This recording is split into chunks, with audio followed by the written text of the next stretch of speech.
পড়ন্ত বিকেলের কড়া রোদ, তার মাঝেই রাজশাহীর বিভাগীয় ক্রিকেট স্টেডিয়ামে অনুশীলনে ব্যস্ত সময় পার করছেন বাংলাদেশ নারী জাতীয় দলের ক্রিকেটাররা। যেখানে গরমে অবস্থা নাজেহাল পুরো দেশের, সেখানে উত্তরবঙ্গের গরম নিয়ে আলাদা করে বলার অপেক্ষাই রাখে না। তার মাঝেই কিছুক্ষণ পর পর ড্রিঙ্কস ব্রেকের বিরতি দিয়ে নিজেদের অনুশীলনটা সারছেন নিগার সুলতানা জ্যোতিরা। কেননা আগামীকাল থেকে শুরু হচ্ছে শ্রীলঙ্কা নারী দলের বিপক্ষে তাদের 3 ম্যাচের ওয়ানডে সিরিজ।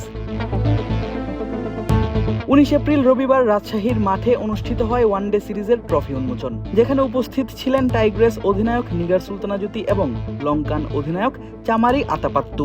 লাল কাপড় দিয়ে ঢেকে রাখা দৃষ্টিনন্দন ট্রফি উন্মোচন করে দুজন দেন ক্যামেরায় পোজ। আর এই ট্রফির জন্যই আগামীকাল থেকে লড়াইয়ে নামবে দুই দল।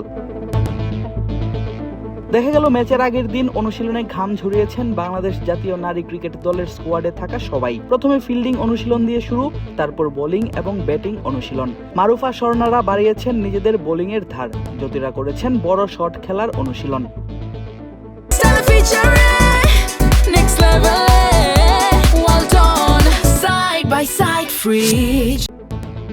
প্রশ্ন আসতে পারে, গ্রীষ্মের এই গরমে কেন রাজশাহীর উইকেটই বেছে নিলেন নিগার সুলতানা জ্যোতিরা? উত্তরটা জানালেন অধিনায়ক নিজ মুখেই। প্রথমত আমাদের আসলে চাওয়াটা এরকম ছিল যে যেহেতু আমরা ইংল্যান্ডে যাব খেলার জন্য, সো এখানে আসলে উইকেটগুলো ব্যাটিং ফ্রেন্ডলি বেশি হয়।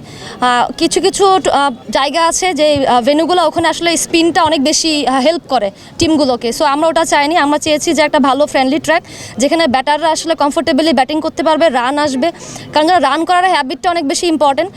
অনেক সময় এটা উইকেটের জন্য হয় না, বাট আমার কাছে সোফা মনে হয় যেভাবে রাশিয়ার উইকেট আসলে যেভাবে রিয়্যাক্ট করে ব্যাটারদের জন্য খুব ভালো সেটা। আর আমি চাইবো যে দুই পক্ষ থেকে অনেক বেশি রান হোক, কারণ রান যখন হবে তখন আসলে দর্শকরা মাঠে আসবে, মানুষ আসলে খেলা দেখে পছন্দ করবে। স্বাভাবিকভাবেই ব্যাট হাতে সবথেকে গুরুত্বপূর্ণ ভূমিকাটা মাঠে পালন করতে হবে নিগার সুলতানা জ্যোতিকেই। তাই কথা বলেন কোচের সঙ্গে নিজের ব্যাটিং এর সমস্যাগুলো নিয়ে। বোলিংয়ে বাঘিনীদের ট্রাম্প কার্ড মারুফা আক্তার। এই পেসার বল হাতে ভালো পারফরমেন্স করলেই সহজ হবে দলের জয়। অধিনায়ক জ্যোতি জানালেন, ম্যাচের দিন মাঠে প্লেয়াররা কেমন করবে তার উপরে নির্ভর করবে জয়। আমরা অবশ্যই ডেফিনেটলি সিরিজ যখন খেলতে যাচ্ছে, আমরা প্রত্যেকটা পয়েন্ট অনেক বেশি ভ্যালিড, কারণ এটা হচ্ছে আমাদের বায়োলেটার সিরিজের ফার্স্ট বলবো এফটিপির ফার্স্ট বায়োলেটার সিরিজ। সো প্রত্যেকটা গেম অনেক ইম্পর্টেন্ট, ওই জিনিসটা চিন্তা করে স্ট্রং টিমই আসলে ঘোষণা করা হয়েছে। এবং প্রত্যেকটা প্লেয়ার বলবো প্রিপারেশন ওয়াইজ, আমরা বিকেএসপিতে ক্যাম্প করেছি, ওখানে অনেক ভালো প্রিপারেশন ছিল, অনেকগুলো ম্যাচ খেলেছি, এখানে এসেও করেছি। সো সব মিলে ভালো প্রিপারেশন। এখন মাঠে আসলে প্লেয়াররা আসলে নিজেদেরকে কিভাবে উজাড় করে দিবেন এবং কতটা দিতে পারবেন, পারফরমেন্সটা ইন্ডিভিজুয়ালি বলবো মানে পার্টিকুলার ডেটা অনেক বেশি ইম্পর্টেন্ট থাকবে। 20, 22 এবং 25 এপ্রিল রাজশাহীর বিভাগীয় ক্রিকেট স্টেডিয়ামে অনুষ্ঠিত হবে 3 ম্যাচের ওয়ানডে সিরিজ। তারপর দুই দল সিলেটে খেলবে সিরিজের 3 ম্যাচ টি-20।